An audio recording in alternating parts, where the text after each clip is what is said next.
ആനകളെ കാണാൻ തന്നെ കൗതുകമുള്ളൊരു കാര്യമാണല്ലേ. ഞാനിപ്പോൾ ഉള്ളത് തൃശ്ശൂർ ജില്ലയിലെ ഗുരുവായൂർ ക്ഷേത്രത്തിന് സമീപത്തായുള്ള പുന്നത്തൂർ കോട്ടയിലാണ്.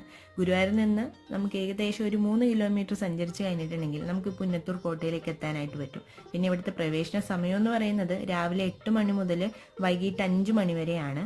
പിന്നെ ടിക്കറ്റ് ഫീ വരുന്നത് ഒരാൾക്ക് 20 രൂപയുമാണ്. പുന്നത്തൂർ കോട്ട ഇന്നിപ്പോൾ അറിയപ്പെടുന്നത് ആനക്കോട്ട എന്നാണ് കേട്ടോ. മുൻപ് ഇതൊരു കോവിലകമായിരുന്നു. ഇവിടെ വടക്കൻ വീരഗാഥ പോലുള്ള നിരവധി ഫിലിംസ് ഷൂട്ട് ചെയ്തിട്ടുള്ള ഒരു സ്ഥലം കൂടിയാണ്. ഞങ്ങൾ ചെന്ന സമയത്ത് 60-ൽ കൂടുതൽ ആനകളാണ് കേട്ടോ ഈ ഒരു കോട്ടയിൽ ഉണ്ടായിരുന്നത്. നാട്ടാനകളെ സംരക്ഷിക്കുന്ന ഇന്ത്യയിലെ തന്നെ ഏറ്റവും വലിയ ആനവളർത്തൽ കേന്ദ്രമാണ് പുന്നത്തൂർ കോട്ട എന്ന് പറയുന്നത്. ഗുരുവായൂരപ്പന് വഴിപാടായിട്ട് ഭക്തർ സമർപ്പിക്കുന്ന ആനകളെയാണ് ഇവിടെ പരിപാലിച്ചു വരുന്നത്. പിന്നെ ഇവിടുത്തെ പ്രധാനപ്പെട്ട ഒരു ചടങ്ങെന്ന് പറയുന്നത് ആനയൂട്ടാണ് കേട്ടോ.